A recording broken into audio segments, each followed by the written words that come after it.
আসসালামু আলাইকুম প্রিয় স্বপ্নবাজ ভর্তি যোদ্ধারা। জগন্নাথ বিশ্ববিদ্যালয়ে তোমরা যারা ভর্তি পরীক্ষা দেবে 25-26 শিক্ষাবর্ষে তোমাদের গুরুত্ব সি এবং ডি ইউনিট। সেই সি এবং ডি ইউনিটে তোমরা যারা ভর্তি পরীক্ষা দেবে তোমাদের একটা কমন সাবজেক্ট ফেস করতে হবে, সেটা হচ্ছে গাণিতিক বুদ্ধিমত্তা। যেই সাবজেক্টে তুমি যদি ভালো করো তাহলেই তুমি জগন্নাথ বিশ্ববিদ্যালয়ের সি এবং ডি ইউনিটে একটা সিট তোমার করে নিতে পারবে, ঠিক আছে?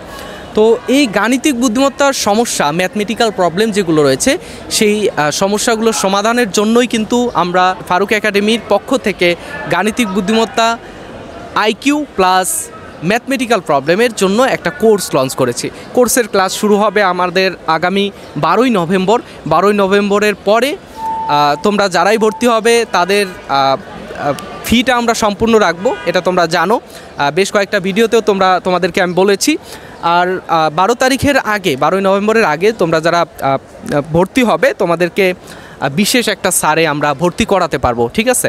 তো এই বিষয়টা জানানোর জন্যই তোমাদের সামনে আসা। তোমরা আশা করব যে স্ক্রিনে থাকা হোয়াটসঅ্যাপ নাম্বারে নক করবে এই গাণিতিক বুদ্ধিমত্তা কোর্স সম্পর্কে বিস্তারিত জানার জন্য, এবং আমাদের ফারুক ইংলিশ একাডেমি ফেসবুক পেজে মেসেজ করবে। ইনশাল্লাহ গাণিতিক বুদ্ধিমত্তা কোর্সে ভালো করতে পারলেই জগন্নাথ বিশ্ববিদ্যালয়ের সি ইউনিটে তুমি চান্স পাবে ইনশাল্লাহ, ঠিক আছে?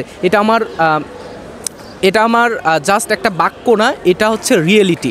জগন্নাথ বিশ্ববিদ্যালয়ের সি ইউনিটে গত বছর 24-25 শিক্ষাবর্ষে যারা পরীক্ষা দিয়েছে তোমার পরিচিত কেউ যদি থাকে তাহলে তুমি জানবে যে ম্যাথমেটিক্যাল প্রবলেমে যদি তুমি ভালো করতে পারো তাইলেই জগন্নাথ বিশ্ববিদ্যালয়ে তুমি চান্স পাবে। এটা তুমি তাদের কাছ থেকে শুনিও এবং আমার বিষয়ে একটু জানিও যে ফারুক ভাই জগন্নাথ ইউনিভার্সিটির ইংলিশ ডিপার্টমেন্টের শিক্ষার্থী, সে কেমন পড়ায় গাণিতিক বুদ্ধিমত্তা প্লাস আদার সাবজেক্ট, এবং ইনফরমেশনগুলো কীভাবে দেয় তোমরা একটু সত্যতা যাচাই করিও, ঠিক আছে?